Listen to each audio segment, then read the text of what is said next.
இந்த காலவேளையிலும் உங்களை எல்லாரும் நான் வாழ்த்தி வரவேற்கிறேன். இந்த காலவேளையில் ஒன்று சேர்ந்து ஆண்டவருடைய நாமத்தை நாம் மகிமைப்படுத்த போகிறோம்.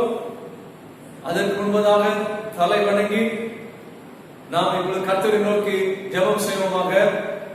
வானத்தை பூமி படைத்த சர்வ வல்லமுள்ள தேவனே, எங்கள் பரலோக பிதாவே, நித்திய ராஜாவே, நல்ல இந்த காலவேளையிலும் இந்த ஓய்வு நாள் காலவேளையிலும் உங்களுடைய சமூகத்தில் வருவதற்கு கர்த்தர் எங்களுக்கு உதவி செய்தீங்க.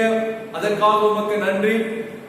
இந்த காலவேளையில் ஆண்டவரே, இந்த யூடியூப் வழியாக பார்க்கிற மக்கள் உடைய வசனத்தின் மூலம் பாடல் மூலம் ஆசீர்வதிக்கப்படுவதாக.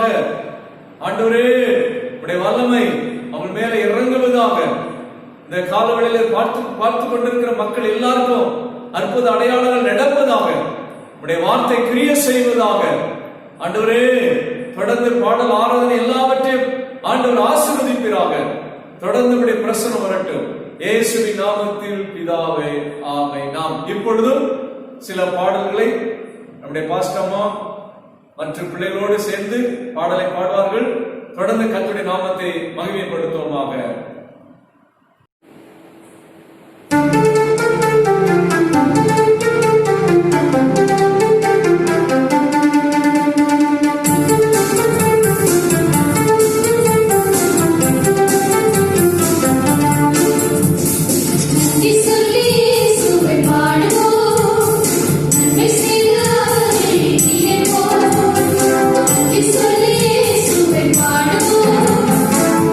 Say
பிரஸ்தாபப்படுத்தி இந்த ஸ்தானத்தில் வந்து நான் உங்களை ஆசீர்வதிப்பேன் கர்த்தர் சொல்லியிருக்கிறார்.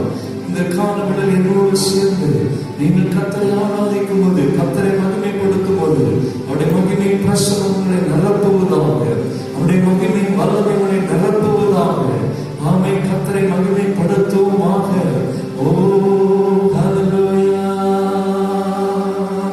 ஹல்லேலூயா. உமக்கு ஆராதனை, ஜீவனுள்ள தேவனுக்கு ஆராதனை. அப்பா பிதாவே, நாங்கள் உமக்கு ஆராதனை செய்கிறோம். மகிமையின் தேவனை நாங்கள் உமக்கு ஆராதனை செய்கிறோம். வல்லமையான தேவனை நாங்கள் உமக்கு ஆராதனை செய்கிறோம். இந்த காலங்களில் மற்றவரின் கடந்து வந்தபடி நாளை உமக்கு ஸ்தோத்திரம். உடைய நாம மகிமைப்படுவதாக. ஹல்லேலூயா, ஹல்லேலூயா, ஹல்லேலூயா,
சுகவீனங்கள் மாற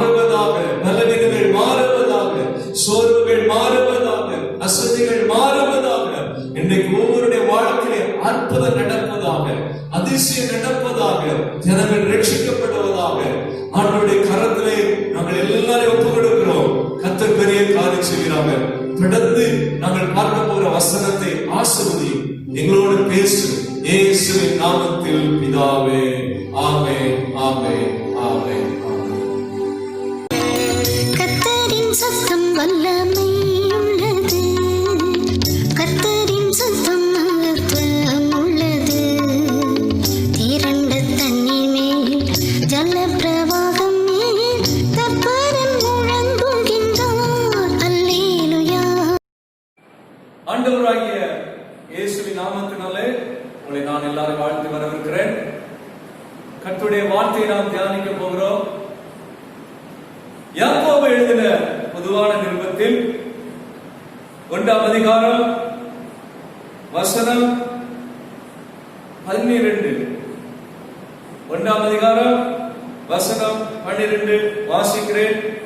சோதனையை சகிக்கிற மனுஷன் பாக்கியவான், அவன் உத்தமன் என்று விளங்கின பின்பு கர்த்தர் தம்மிடத்தில் அன்பு கூறுகிறவர்களுக்கு வாக்குத்தத்தம் பண்ணின ஜீவ கிரீடத்தை பெறுவான். இந்த வசனத்துக்காக நாம் ஜெபம் செய்வோம். வானத்தை பூமியை படைத்த சர்வ வல்லமுள்ள தேவனே, இந்த வார்த்தையுடைய கரத்துல கொடுக்கிறோம். சோதனையை சகிக்கிற மனுஷன் பாக்கியவான். அந்த வசனம் எங்களுக்கு பிரயோஜனம் உள்ளதா இருக்கட்டும். இந்த காலங்களிலே பிள்ளைகள் தம்முடைய வாழ்க்கையில் என்ன காரியத்தை சகிச்சு கொண்டிருக்கிறாங்களோ அந்த சகிப்பு தன்மை, ஆண்டவரே அந்த காரியத்துக்கு ஏற்ற ஒரு பலனை வச்சிருக்கீங்க. இயேசுவே சோதனை சகிக்கிற மனுஷன் பாக்கியவான். இந்த காலங்களிலே ஆண்டவருக்காக யாரெல்லாம் சோதனை சகிச்சுட்டு இருக்கிறாங்களோ அவங்கள ஆசீர்வதிக்கப்பட்ட பிள்ளைகள், எல்லாரும் ஆசீர்வதிக்கப்பட்ட பிள்ளைகள். ஆண்டவரே எங்களுக்கு நியமிக்கப்பட்ட அந்த சோதனை நாங்கள் சகிக்க கர்த்தர் கிருபை கொடுங்க, பலன் கொடுங்க. இயேசுவின் நாமத்தில் பிதாவே, ஆமென். ஆண்டவருடைய பரிசுத்த நாமம் மகிமைப்படுவதாக. ஒரு அழகான வசனம் இந்த 12ஆம் வசனத்தில் சொல்லப்பட்டிருக்கிறது. சோதனையை சகிக்கிற மனுஷன் பாக்கியவான். யார் பாக்கியவான் என்கிற தலைப்புல தான் நீங்க உங்கள்கிட்ட பேச போறேன்.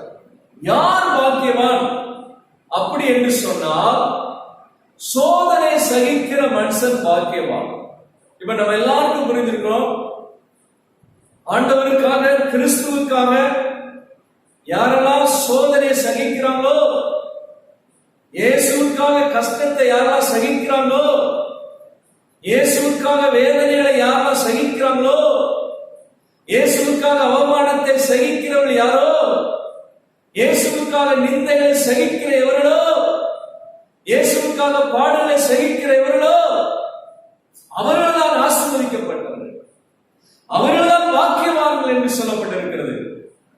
இந்த காலவெளியிலே இயேசுவுக்காக ஆண்டவருக்காக சோதனைகளை நீங்க சகிச்சுட்டு இருக்கலாம், அல்லது ஏதோ ஒரு காரியத்தை கர்த்தருக்காக நீங்க சகிச்சுட்டு இருக்கலாம். வேதம் சொல்வது போல நீங்கள் ஆசீர்வதிக்கப்பட்டவர்கள், நீங்கள் பாக்கியவான்கள். ஆண்டவருடைய நாமம் மகிமைப்படுவதாக. இன்னைக்கு உலகத்திலே கிறிஸ்துவுக்காக, ஆண்டவருடைய ஊழியத்துக்காக, ஆண்டவருடைய வேலைக்காக அநேக பாடுகளை ஊழியக்காரர்களும் விசுவாச மக்களும் அநேக பாடுகளை சகிச்சுட்டு இருக்கிறாங்க. தேவனுடைய பிள்ளைகளுக்கு விரோதமான காரியங்களை பல மக்கள் செய்தாலும் அவைகளெல்லாம் சகிச்சுட்டு இருக்கிறாங்க. சபைக்கு விரோதமாக, ஊழியத்துக்கு விரோதமாக, தேவ பிள்ளைகளுக்கு விரோதமான காரியங்களை செய்கிற மக்களை தேவனுடைய பிள்ளைகள் சகிச்சுட்டு இருக்கிறாங்க. அவங்களை பார்த்தா வேதம் சொல்லியிருக்கிறது, அவர்கள் பாக்கியவான்கள். கர்த்தருக்காக சோதனை சகிக்கிற மனுஷர்கள் பாக்கியவான்கள். பாக்கியவான் என்கிற அந்த பதத்தினுடைய அர்த்தம் என்றால் ஆசீர்வதிக்கப்பட்டவர்கள். சோதனை சகிக்காதவர்கள் ஆசீர்வதிக்கப்பட முடியாது. சோதனைகளை சகிக்கிறவர்கள், சோதனைகளை கடந்து போகிறவர்கள் தான் ஆசீர்வதிக்கப்பட்டவர்கள். இந்த 12ஆவது வசனத்தில் சொல்லப்பட்டிருக்கிறது, ஆண்டவர் சொல்லுகிறார், கொடுத்த வாக்குத்தத்தம் என்ன? ஜீவ கிரீடம். கர்த்தர் கொடுத்த வாக்குத்தத்தம் ஆசீர்வாதம் என்ன? ஜீவ கிரீடம். அது யாருக்கு? சோதனையை சகிக்கிறவங்க, கர்த்தருக்காக கிறிஸ்துவுக்காக சகிக்கணும். ஆண்டவருக்காக ஆண்டவரை ஏற்றுக்கொண்டு வரும் பொழுது, இயேசுவை பின்பற்றும் பொழுது அவருக்காக பல நிந்தைகளை நாம் சகிக்க வேண்டியிருக்கும். நமக்கு விரோதமாக ஜனங்கள் தூஷணமான வார்த்தைகளை பேசுவார்கள், நமக்கு விரோதமான காரியங்களை செய்வார்கள். அவை எல்லாவற்றையும் நாம் சகிக்க வேண்டும். ஏன் நாம் சகிக்க வேண்டும்? வேதத்தில் அழகாக சொல்லப்பட்டிருக்கிறது. எபிரேயர் 12:2 சொல்லப்பட்டிருக்கிறது, தமக்கு முன் வைத்திருந்த அவமானத்தை எண்ணாமல் சிலுவையை சகித்தார் இயேசு கிறிஸ்து. இயேசு கிறிஸ்து எதை சகித்தார்? சிலுவையை. சிலுவை என்பது என்ன? சிலுவை வலி நிறைந்தது, சிலுவை வேதனை நிறைந்தது. சிலுவை மரணம் என்பது அவமானத்தின் சின்னம். அது அவமானம். சிலுவையை தூக்கி கொண்டு போகும் பொழுது ஜனங்கள் பரியாசம் பண்ணாங்க. அவர் மேல் காலில் உமிழ்ந்து தூப்பினார்கள். அவருடைய தலையை குட்டினார்கள். தலையை முள்முடி சூட்டப்பட்டது. இந்த சிலுவை என்கிற பாடு மரணத்தை அவர் ஏற்றுக்கொண்டார்.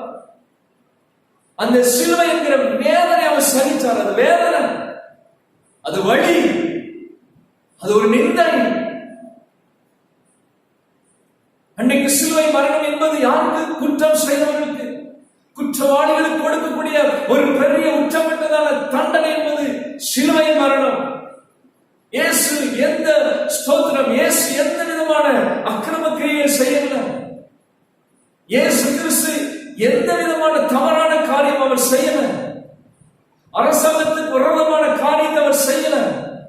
அவர் அநியாயமாக குற்றம் சாட்டப்பட்டு சிலுவையை மரணத்தை அவர் கொடுத்தாங்க. அந்த சிலுவை மரணத்தை அவர் சகித்தார். அந்த பாடு மரணத்தை சகித்தார். ஏன் இயேசு அதெல்லாம் சகிச்சார்னா, நாம எல்லாரும் அந்த சிலுவை வழியா தான் நம்ம போகணும். அந்த சிலுவை பாதை வழியா தான் நம்ம போகணும். கர்த்தருடைய பரிசுத்த நாமம் மகிமைப்படுவதாக. ஒரிசா என்கிற மாநிலத்தில், ஆஸ்திரியா என்கிற நாட்டிலிருந்து கிரகம் ஸ்டெயின்ஸ் என்கிற ஒரு தேவ மனுஷன் அந்த இடத்தில் ஊழியம் செய்தார். அவருக்கு 3 பிள்ளைகள். அந்த ஜனங்கள் மத்தியில, அந்த கிராமத்துல ஆண்டவருடைய சுவிசேஷத்தை சொல்லி அந்த மக்களுக்கு நற்காரியங்கள் செய்து வந்தார். ஆனால் ஒரு நாள் ஊழியம் செய்து கொண்டு ஊழியத்தை செய்து வரும் பொழுது ஒரு இடத்திலே அவர்கள் தாங்கள் வந்த வாகனத்திலே தங்க வேண்டிய சூழ்நிலை இருந்தது. ஆகினால் தன்னுடைய 2 பிள்ளைகள் அவர் 3 பேர் சேர்ந்து அந்த ஜீப்பை தூக்கிக் கொண்டிருக்கிறார்கள். அந்த இரவு நேரத்திலே தீயவர்கள், கைவர்கள் அவர் தூக்கிக் கொண்டிருக்கிற நேரத்திலே பெட்ரோலை ஊற்றி தீய வைத்து விட்டார்கள். அந்த இடத்திலே 3 பேர் மறிக்கிறாங்க. 3 பேர் சாகுறாங்க. இரத்த சாட்சியாய் மறிக்கிறாங்க. கிரகாம் ஸ்டெயின் அவருடைய மனைவி அதை பார்க்கிறாங்க. 3 மரணம், 3 இழப்பு. அவர்களால் தாங்க முடியல. தன்னுடைய 2 பிள்ளைகள், 2 மகன்கள், தன்னுடைய கணவர் 3 பேரையும் இழக்கிறாங்க. ஆனா அந்த நேரத்திலும் சிலுவை சகித்த இயேசுவை பார்க்கிறாங்க. சிலுவை சகித்த இயேசு முகத்தை பார்க்கிறாங்க. கர்த்தர் எல்லாவற்றையும் அந்த அம்மாவுக்கு ஏற்பட்டதான அந்த இழப்பு, அந்த வேதனை, அந்த வலியை சகிக்க கர்த்தர் கிருபை கொடுத்தார். பிற்காலத்தில் அந்த அம்மா சொல்லும் பொழுது, இயேசு மன்னிச்சது போல அந்த கைகளை நான் மன்னிக்கிறேன்னு சொன்னாங்க. ஆண்டவருக்காக அதை சகிச்சோம், அந்த சோதனை சகிச்சோம். அருமையான தேவனுடைய பிள்ளைகளே, இந்த காலவெளியில் ஏதோ ஒரு காரியத்தை இழந்ததை போல நீங்க இருக்கலாம். அந்த வேதனை உங்களுடைய வாழ்க்கையில வலியை உண்டு பண்ணி கொண்டிருக்கலாம். நீ ஆண்டவருக்காக சகிச்சு கொண்டிருக்கீங்க. வேதம் என்ன சொல்லியிருக்கிறது? சகிக்கிற மனுஷன் தான் பாக்கியவான்கள், சகிக்கிறவர்கள் தான் ஆசீர்வதிக்கப்பட்டவர்கள். கர்த்தர் அவர்களுக்கு ஜீவ கிரீடத்தை கொடுக்கிறார். அந்த 3 பேர் மரித்தார்கள், இரத்த சாட்சியா மரித்தார்கள். கர்த்தர் அவர்களுக்கு ஜீவ கிரீடத்தை கொடுத்தார். அவருடைய நாமம் அவருடைய புஸ்தகத்திலே, பரலோக ஜீவ புஸ்தகத்தில் எழுதப்பட்டிருக்கிறது. கர்த்தருடைய பரிசுத்த நாமம் மகிமைப்படுவதாக. சோதனை சகிக்கிற மனுஷன் பாக்கியவான்.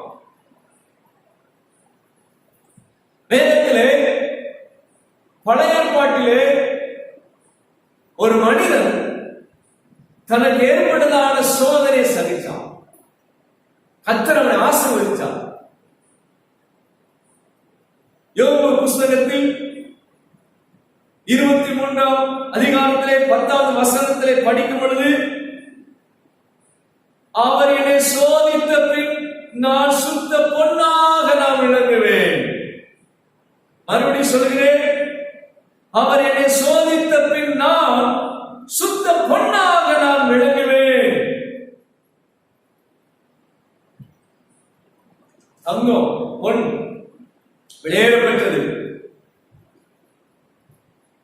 கர்த்தருடைய பரிசுத்த நாமம் மகிமைப்படுவதாக. வெட்டி எடுத்தவுடன் தங்கம் அப்படி வராது. அந்த தங்கம் நம்ம கையில் வருவதற்கு முன்பதாக அது பல விதத்தில் புடமிடப்படுகிறது, சுத்திகரிக்கப்படுகிறது. பல வேலைப்பாடுகள் எல்லாம் செய்த பிறகுதான், பல தீயிலும் அக்கினிலும் அது புடமிட்டு புடமிட்டு புடமிட்டு பிறகுதான் அது சுத்த பொன்னாக நம்ம கையில் வரும். யோபுவை ஆண்டவர் சோதித்தார். யோபு சொல்றான், அவர் என்னை சோதித்த பின் நான் சுத்த பொன்னாக நான் விளங்குவேன். யோபு சொன்னது போலதான் அவன் சுத்த பொன்னாக விளங்கினான். அப்ப யோபு அவனுடைய வாழ்க்கையில் ஏற்பட்டதான எல்லா காரியத்தை சகிச்சான். அதனால்தான் சொல்லப்படுகிறது யோபு பாக்கியவான். யோபுடைய வாழ்க்கை நம்ம எல்லாருக்கும் யோபுவை போல கஷ்டங்களை அனுபவித்த கிறிஸ்தவர்கள் இந்த உலகத்தில் யாருமே கிடையாது. யோபுடைய வாழ்க்கையில் ஏற்பட்ட இழப்புகளை போல யாருக்கும் அப்படி ஏற்பட்டதே இல்லை. யோபு தன் வாழ்க்கையில் ஏற்பட்டதான எல்லா காரியத்தையும் அவன் சகித்தான் என்று வேதம் சொல்லுகிறது. அவர் சொல்லும் பொழுது, அவர் என்னை சோதித்த பின் நான் சுத்த பொன்னாக விளங்குவேன். யோபு அந்த சோதனை ஊடாக போனான். கர்த்தருடைய பரிசுத்த நாமம் மகிமைப்படுவதாக. யோபு புஸ்தகத்திலே 1ஆம் அதிகாரத்திலே அவனை குறித்து அழகாக சொல்லப்பட்டிருக்கிறது.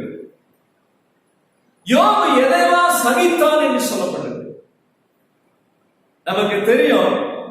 முதலாவது, யோபுடைய வாழ்க்கையில் ஏற்பட்டதான இழப்புகள், அந்த இழப்புகளை சகிச்சான். அந்த இழப்புகளை சகிச்சதுனால கர்த்தருடைய சுத்த பொன்னாக மாற்றினார். ஆண்டவர் நம்முடைய வாழ்க்கையில கூட நம்மை சுத்த பொன்னாக விளங்க செய்ய நமக்கு உதவி செய்வார். நம்ம வாழ்க்கையில கர்த்தர் கொடுக்கிற அந்த சோதனைகள் நம்ம ஏற்றுக்கொள்ளணும். ஆண்டவருக்கு கொடுக்கக்கூடிய சோதனை என்பது நம்முடைய வாழ்க்கையில உயர்வுக்குத்தான், மேன்மைக்குத்தான். யோபுக்கு வந்த அந்த சோதனை தான் அவனுக்கு 2 மடங்கு ஆசீர்வாதத்தை கொடுத்தது. ஆண்டவருடைய ஆசீர்வாதம் நமக்கு பல மடங்கு வேண்டும் என்றால் எல்லா சோதனைகளையும் நாம் ஏற்றுக்கொள்ளணும். எல்லா சோதனைகளும் கர்த்தர் கொடுக்கிற சோதனையான காரியங்கள், நம்ம சோதிக்கிற காரியத்தை நம்ம அதெல்லாம் சகிக்கணும். இவைகளுக்கு தேவன் ஆபிரகாமை சோதித்தார். டெஸ்ட் என்று சொல்லப்படும் பரீட்சை. அவனுக்கு ஒரு உயர்வு. அப்ப யோபுக்கு ஒரு உயர்வு வேணும். யோபுக்கு 2 மடங்கு ஒரு ஆசீர்வாதம்.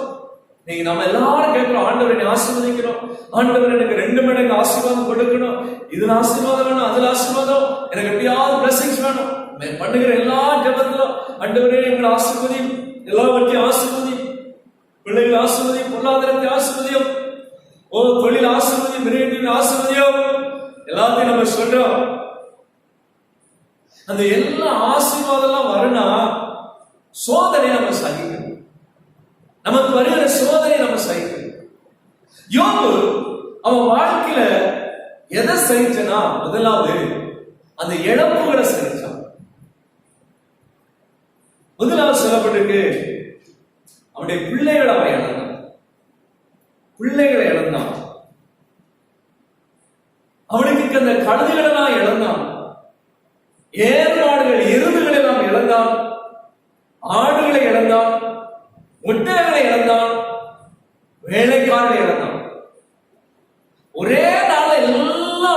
போதும், அவனை விட்டு போதும். ஒரே நாள எல்லாம் இதெல்லாம் காரியம் நடக்கும். என்னெல்லாம் அவனுக்கு இருந்ததோ அதெல்லாம் அவனை விட்டு போச்சு. ஒவ்வொரு காரியத்தை ஒவ்வொரு ஆள் சொல்றாங்க, இது போயிட்டு அது போயிட்டு எல்லாம் போயிடுச்சு. கடைசியுடைய பிள்ளைகள் கூட மறைச்சு போயிட்டாங்க. எல்லாவற்றையும் இழந்து இருக்கிறான். ஒண்ணுமே இல்லை. அதான் அவன் சொல்ற, கர்த்தர் கொடுத்தார், கர்த்தர் எடுத்தார், கர்த்தருடைய நாமத்துக்கு ஸ்தோத்திரம். 21 வசனத்துல, என் தாயின் நிர்வாணியாய் என் தாயின் கற்பத்திலிருந்து வந்தேன், நிர்வாணியாய் தாயின் கற்பத்திலிருந்து வந்தேன், நிர்வாணியாய் அவன் இடத்துக்கு திரும்புவேன். ஒண்ணுமே இல்லாம நான் வந்தேன், ஒண்ணு இல்லாம நான் போகிறேன். இந்த உலகத்துல நம்ம பிறக்கும்போது, உலகத்துல வரும்போது எதை நம்ம கொண்டு வருகிறதில்ல. இந்த உலகத்தை விட்டு போகும்போது நம்ம எதுவுமே கொண்டு போகிறது கிடையாது. அதைத்தான் அவன் சொல்றான், யோபு அழகா சொல்றான், நான் நிர்வாணியாய் அவன் இடத்துக்கு நான் திரும்புவேன். எல்லாவற்றையும் இழக்கும் பொழுது அவனுக்கு அவன் எல்லாத்தையும் சகிக்கிறான். தேவ பிள்ளைகளே, வாழ்க்கையில நீங்க நேசிக்கிற ஏதோ ஒரு காரியத்தை நீங்க இழந்திருக்கலாம். உங்களுக்கு அன்பா இருக்கிற காரியத்தை நீங்க இழந்திருக்கலாம். ஒரு வேதனையான களமா இருக்கலாம். கிறிஸ்து சகிச்சது போல, இயேசு சிலுவை சகிச்சது போல அந்த இழப்புகளை சகிக்க ஆண்டவர்களுக்கு பலன் தருவாராக. நம்முடைய பிள்ளைகளா இழந்திருக்கிறோம், சொத்து சுகத்தை எல்லாத்தையும் இழந்திருக்கிறான். இந்த இழப்புல இழப்பா சகிச்சான். கர்த்தர் அவனுக்கு பலன் கொடுத்தார். வேதனையான ஒரு காரியம், மனசுல வலி ஏற்படுகிற ஒரு காரியம், அந்த இழப்புகளை சகிக்க அவனுக்கு கர்த்தர் கிருபை கொடுத்தார். இந்த காலவெளியிலே ஸ்தோத்திரம், நீங்க எந்தெந்த காரியத்தை இழந்து தவிச்சிருக்கீங்களோ, உங்க வாழ்க்கையில உங்க குடும்பத்துல எந்த இழப்பு ஏற்பட்டு நீங்க இருக்கீங்களோ அதெல்லாம் சகிக்க ஆண்டவர்களுக்கு பலன் தருவாராங்க. அவரை உறுதியாய் பிடிச்சுக் கொள்ளுங்க. ஆண்டவர்களுக்கு பலனை தருவார், கிருபை தருவார். அடுத்து சொல்லப்பட்ட 2வது, அவனுடைய வியாதியை சகிச்சான். 2:7 சொல்லப்பட்டிருக்கிறது, யோபின் உள்ளங்கால் தொடங்கி அவன் உச்சத்தலைப்பட்ட கொடிய பருக்களால் அவனை பாதித்தான் சொல்லு. கொடிய பருக்கள், உடம்பு முழுதும் கொப்பளங்கள், ஊரல். 8வது வசனத்தில் அவன் ஒரு ஓட்டை எடுத்து தன்னை சுரண்டி கொண்டு சாம்பலில் உட்கார்ந்தான். உடம்பு முழுதும் ஊரல், வியாதி, சரீரம் முழுதும் வியாதி. அந்த வியாதியை சகிச்சுட்டு தேவ பிள்ளைகளே, இந்த காலவெளியில வியாதியை சகிச்சுட்டு இருக்கலாம். நாள்பட்ட வியாதியா இருக்கலாம், பலவீனப்பட்டு நீங்க இருக்கலாம். எப்படி யோபு சகிச்சுக்கிறது போல நீங்க சகிச்சு கொண்டிருக்கலாம். யோபுக்கு ஆண்டவர் காலத்தை வச்சிருந்தாரு, ஒரு காலகட்டம் தான். இன்னொரு காலகட்டத்தில் அதெல்லாம் மாற்றினார். உங்களை மாற்றுவாராங்க. ஆண்டவருடைய பரிசுத்த நாம மகிமைப்படுவதாக. 3:26 சொல்லப்படுகிறது, எனக்கு சுகமில்லை சொல்றான். எனக்கு சுகமில்லை, எனக்கு ஆரோக்கியம் இல்லை. சரீரத்தில் வியாதி சகிச்சு. 3வது சொல்லப்பட்டிருக்கிறது, அவருடைய மனைவி கூட அவன் சகிக்கிறான். அவருடைய மனைவி சொல்றாங்க பாருங்க, யோபு 2ஆம் அதிகாரம் 9-10 சொல்லப்பட்டிருக்கிறது. அப்பொழுது அவன் மனைவி அவனை பார்த்து, நீர் இன்னும் உத்தமத்தில் உறுதியா இருக்கிறீரோ, தேவனை தூஷித்து ஜீவனை விடு. யோபுடைய மனைவி சொல்றாங்க, தேவனை தூஷித்து நீர் மறிக்கிறதா நல்லது என்று சொல்றாங்க. அவனுடைய மனைவி கூட அவன் சகிக்கிறான். மனைவி வேதனையான வார்த்தைகள், கஷ்டப்படுத்துகிற வார்த்தைகளை சொல்றாங்க.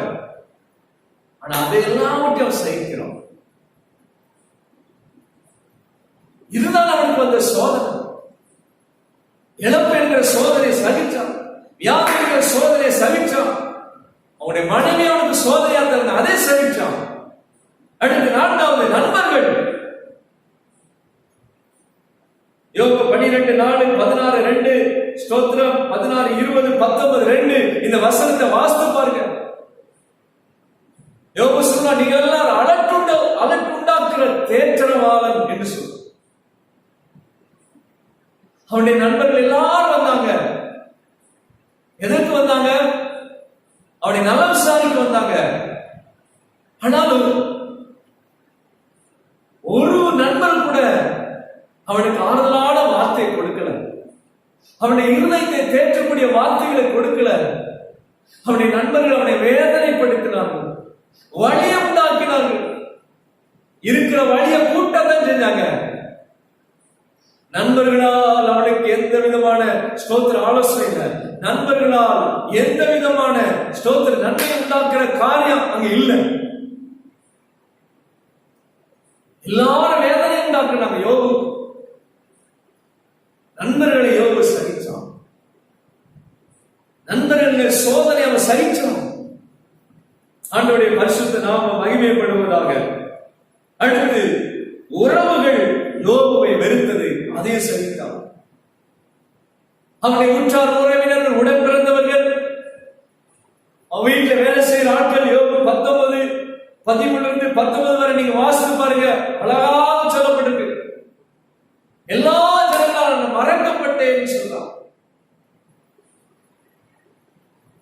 அவனை குறித்து பயப்படாது. இப்ப யாரும் அவனுக்கு பயப்படல. அவனை சுற்றிட்ட உறவுகள் யோபுவை வெறுத்தது. யோபுவோடு இருந்த அந்த உறவுகள் வெளியே போயினது. யோபு கஷ்டப்பட்ட உடனே அவனை விட்டு வெளியே போய்விட்டார்கள். அவனை ஆதரிப்பதற்கு யாரும் இல்லை. அவனுக்கு உதவி செய்வதற்கு யாரும் இல்லை. அவனை தேற்றுவதற்கு யாரும் இல்லை. அவனை தைரியப்படுத்துவதற்கு யாரும் இல்லை. உறவுகள், ஸ்தோத்திர உறவுகள் யோபுவை வெறுத்தது, அதையும் சகித்தான். இதெல்லாம் யோபுக்கு வந்த ஒரு சோதனை தான். இழப்புகளை சகித்தான், வியாதியை சகித்தான், மனைவியை சகித்தான், நண்பர்களை சகித்தான், உறவுகளை சகித்தான் யோபு. இன்னைக்கு உலகம் அங்கதான் இருக்கு. நம்ம எல்லாரும் சகிக்க வேண்டிய சூழ்நிலை நாம் இருக்கிறோம். உறவுகள் நம்மை சுற்றி இருக்கிற உறவுகள் சில வேளையில நம்மை அதைரியப்படுத்துவாங்க. தைரியப்படுத்த வார்த்தை வராது, அதைரியங்கள் உண்டாக்குற வார்த்தைகள் வரும். சமாதானத்துக்குரிய வார்த்தைகள் அல்ல, சமாதானத்தை கெடுக்கிற வார்த்தைகள் வரும். அதற்குண்டாகிற தேற்றல வார்த்தை, புரோஜனம் இல்லாத தேற்றவாளன் என்று சொல்லியிருக்கிறார். இவர்கள் எல்லாரும் இப்படிப்பட்ட எல்லா சகல வேதனைகளை யோபு சகித்தார். கர்த்தருடைய பரிசுத்த நாமம் மகிமைப்படுவதாக. அதாவது சோதனை சகிக்கிற மனுஷன் பாக்கியவான். சோதனை எல்லாம் சகிச்சவனாங்க யோபு. இந்த உலகத்தில் எந்த மனிதன் அந்த காரியத்தை சகிக்க முடியாது.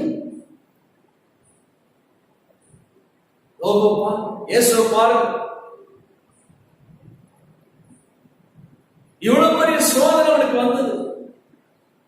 இவ்வளவு பெரிய சோதனைல அவன் எப்படி இருந்தான்னா, யோபு 2:3 சொல்லிருக்கு, உத்தமத்துல உறுதியா இருந்தான். உத்தமத்துல உறுதியா இருந்தான். அவன் யார் மனுஷன் உத்தமத்துல உறுதியா இருந்தான். யோபு 1:22 சொல்லிருக்கு, பாவம் செய்யாமல் தேவனை பற்றி குறை சொல்லும். இவ்வளவு சோதனை வந்தது, இவ்வளவு காணி வந்தாலும் தேவனை பற்றி குறை சொல்லும். வாயிலிருந்து இயேசுவை பற்றி ஒரு வார்த்தை சொல்ல குறை சொல்ல. அவர் சொல்ல, நியாயாதிபதியத்தில் நான் கெஞ்சுவேன், இரக்கத்துக்காக தான் கெஞ்சுவேன், ஆனால் அவரோட எதிர்த்து நிற்க மாட்டேன், கெஞ்சதான் செய்வேன், எதிர்க்க மாட்டேன்னு சொல்றான். யோபு 9:15 சொல்லப்பட்டிருக்கு, நான் அவரோடு வழக்காட மாட்டேன். சோதனை வந்தாலும் இவ்வளவு இழப்பு வந்தாலும் நான் அவரோடு வழக்காட மாட்டேன். யோபு 13:15 சொல்லப்பட்டிருக்கு, அவர் என்னை கொன்று போட்டாலும் நான் அவர் மேல் நம்பிக்கை, அவரே வந்து என்னை கொன்று போட்டாலும் அவர் மேலதான் நம்பிக்கை இருப்பேன். எனக்கு சோதனை எல்லாம் வந்தது, எப்படி வந்து யார் மேல வந்து அவர் மேலதான் நம்பிக்கையா இருப்பேன். அவனுக்கு தெரியும், இந்த சோதனை சில காலம் தான், இந்த சோதனை எனக்கு ஒரு ஆசீர்வாதம் பெறதான், இந்த சோதனை எனக்கு மேன்மை கொண்டு வரதான். அருமையான தேவ பிள்ளைகளே, ஸ்தோத்திரம். ஒருவேளை இந்த காலவெளியிலே ஒரு சோதனைங்கிற பள்ளத்தாக்குல நீங்க போய் கொண்டிருக்கலாம். இதுல யார் தெரியுமா, உங்களுக்கு 2 மடங்கு ஒரு ஆசீர்வாதம் கொடுக்கத்தான், ஒரு மேன்மை கொடுக்கத்தான், ஒரு உயர்வை கொடுக்கத்தான். கர்த்தருடைய பரிசுத்த நாமம் மகிமைப்படுவதாக. யோபு 19:25 சொல்லப்பட்டிருக்கிறது, என் மீட்பர் உயிரோடு இருக்கிறார். இந்த சோதனை செய்ய மீட்பர் உயிரோடு இருக்கிறார். யோபு 1:11 சொல்லப்பட்டிருக்கு, அவன் கர்த்தரை தூசிக்கணும். கர்த்தரை குறை சொல்ல, கர்த்தரை தூசிக்கணும். வாயினால் அவன் பாவம் செய்யல என்று சொல்லப்படுகிறது. யோபு 23:11 சொல்லப்பட்டிருக்கு, அவனை நெறிய விட்டு நான் சாயாமல் அதை கை கொண்டேன். அவனுடைய வழி விட்டு ஒரு நாள் அந்த நெறிய கத்தர் கொடுத்த அந்த நெறிய விட்டு ஒரு நாள் விடாது. உறுதியாய் இருந்தான். கர்த்தருடைய பரிசுத்த நாமம் மகிமைப்படுவதாக. யோபு 27:5 சொல்லப்பட்டிருக்கு, என் ஆவி பிரியமட்டும் என் உத்தமத்தை என்னை விட்டு விலக்கேன். நான் சாகிற வரைக்கும் என் உத்தமத்துல நான் உறுதியா இருப்பேன். யோபு 27:6 சொல்லப்பட்டிருக்கு, என் நீதியை கெட்டியாய் நான் பிடித்திருக்கிறேன். என் நீதியை விட்டு நான் போக மாட்டேன், கெட்டியாய் பிடித்திருக்கிறேன். நான் அதை விட்டு விலகிறேன், நான் நீதிரத்தான் நடப்பேன். யோபு 31:30 சொல்லப்பட்டிருக்கு, வாயினால் பாவம் செய்ய நான் இடம் கொடுக்கிறேன். வாயினால் பாவம் செய்ய இடம் கொடுக்கிறேன். இவ்வளவு சோதனை இழப்பு வந்தது. வாயிலிருந்த பல வார்த்தை வந்துடும். என்னென்ன வார்த்தைலாம் வந்துடும்? எந்த வார்த்தை யாரை குறித்து? கர்த்தரை குறித்து சொன்னார். அருமையான தேவ பிள்ளைகளே, வாயினால் ஈஸியா மற்றவர்களை குறை சொல்கிறாங்க, மற்றவர்களை குற்றப்படுத்துறாங்க. கர்த்தரோடு எதிர்த்து நிற்காதங்க. ஏன் கர்த்தர் இதை செய்தார், ஏன் அதை செய்தார், அது எதை கேட்காதங்க. நமக்கு ரைட் சைடு சகிக்க கர்த்தருடைய பரிசுத்த நாமம் மகிமைப்படுவதாக. யோபு 32:2 சொல்லுது, தேவனே நீ சகலத்தை செய்ய வல்லவர், நீ செய்ய நினைத்து தடைபடாது. இவ்வளவு சோதனையில அவர் சொல்றார், நீ சகலத்தை செய்ய வல்லவர். யோபு 42:10 சொல்லப்பட்டிருக்கு, இவ்வளவு சோதனை சகிச்சுட்டு தன் சிநேகிதருக்காக ஜெபம் செய்தான், வேண்டுதல் செய்தான். யோபுவை பார்க்க வந்த நண்பர்களுக்காக யோபு ஜெபம் பண்றான். யோபுக்காக ஜெபிக்க வந்த நண்பர்கள் சும்மா இருக்கிறாங்க. யோபுவை வேதனைப்படுத்துற இந்த நண்பர்களுக்காக கர்த்தர் ஜெபம் பண்ணினான். யோபு ஜெபம் பண்ணினான். சோதனை மக்கள் யோபு இப்படிதான். இந்த சோதனை என்னெல்லாம் சோதனை வந்து அதெல்லாம் சகிச்சான். அதனால யோபு 42:10 சொல்லப்பட்டிருக்கிறது, சோதனை சகித்த யோபுக்கு கர்த்தர் என்ன செய்தார்னா, யோபு 42:10 யோபுக்கு 2 மடங்கு ஆசீர்வாதம் கொடுத்தார். டபுள் போர்ஷன், 2 மடங்கு ஆசீர்வாதம் கொடுத்தார். யாருக்கு? யோபுக்கு. ஏன் ஆண்டவர் கொடுத்தார்? சோதனை எல்லாம் சகிச்சான், எல்லாவற்றையும் சகிச்சு. அருமையான தேவ பிள்ளைகளே, உலகத்துல உங்களுக்கு விரோதமா என்ன காரியங்கள் யார் செய்தாலும் கர்த்தர் பார்த்துக் கொள்வார்னு சொல்லி சகிச்சிருக்க. ஆண்டவருக்காக நம்ம எல்லா காரியத்தை சகிக்க நீங்க யாராயிருந்தாலும் சரி ஒரு காரியத்துல குறைபட மாட்டீர்கள். எதிர்த்து நிற்க வேண்டாம், போராட வேண்டாம்.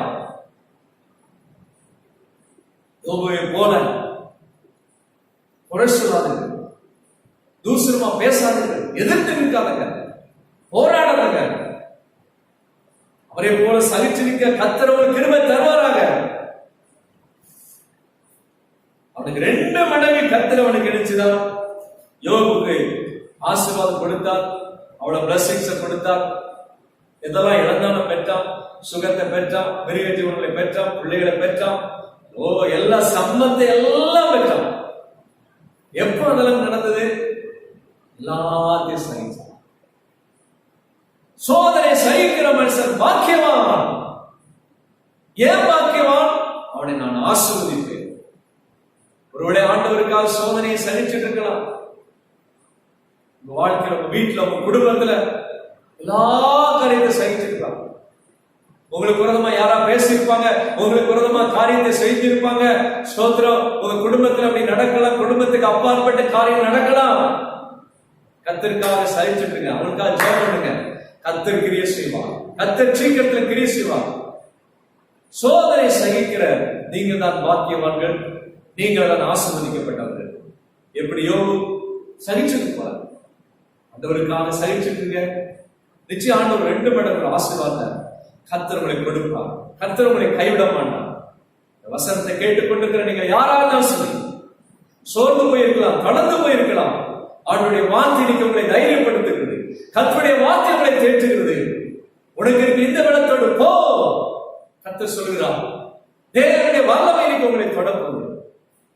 சோதனை சகிக்கிறவங்க பாக்கியவான். கர்த்தர் ஜீவ கிரீடத்தை உங்களுக்கு தருவார். இப்பொழுது நாம் ஜெபம் செய்வோம். வானத்தை பூமி படைத்த சர்வ வல்லமையுள்ள தேவனே, சோதனையை சகிக்கிற மனுஷன் பாக்கியவான். நாங்க எல்லாரும் சோதனை சகிக்க அழைக்கப்பட்டவன் தான். ஏனென்றால் இயேசு எல்லா சோதனை சகித்தார், சிலுவையை சகித்தார். நாங்களும் சிலுவை போல் வருகிற எல்லா காரியத்தை சகிக்க கர்த்தர் உதவி செய்கிறார். யோபு தன் வாழ்க்கையில் எல்லாம் நடந்ததான சம்பவத்தை எல்லாத்தையும் சகித்தான். கர்த்தர் கடைசியில அவனுக்கு 2 மடங்கு எல்லாத்தையும் கொடுத்தது போல இந்த காலங்களில் எல்லாம் ஆண்டவரே சோதனை சகிச்சுட்டு இருக்கிற மக்களுக்கு 2 மடங்கு ஆசீர்வாதத்தை கொடுக்க போகிறதுக்காக ஸ்தோத்திரம். சகிக்க பலன் கொடுங்க, கிருபை கொடுங்க. ஆண்டவருடைய வல்லமை இன்னைக்கு வெளிப்படட்டும். யாராயிருந்தா சரி, அதை உங்களுடைய கரத்தை ஒப்பு கொடுக்கிறேன். என் சபை மக்களை ஒப்பு கொடுக்கிறேன், விசுவாச மக்களை ஒப்பு கொடுக்கிறேன், இந்த யூடியூப் வழியாக பார்த்து கொண்டிருக்கிற மக்களை ஒப்பு கொடுக்கிறேன். அவளை கர்த்தர் தட்டி எழுப்புங்க. இன்றைக்கு அவங்களுக்கு உதவி செய்யுங்க, பெரிய காரியம் செய்யுங்க. இயேசுவின் நாமத்தில் ஜெபிக்கிறோம் நல்ல பிதாவே. ஆமென், ஆமென், ஆமென். கர்த்தர் உங்களை ஆசீர்வதிப்பாராக.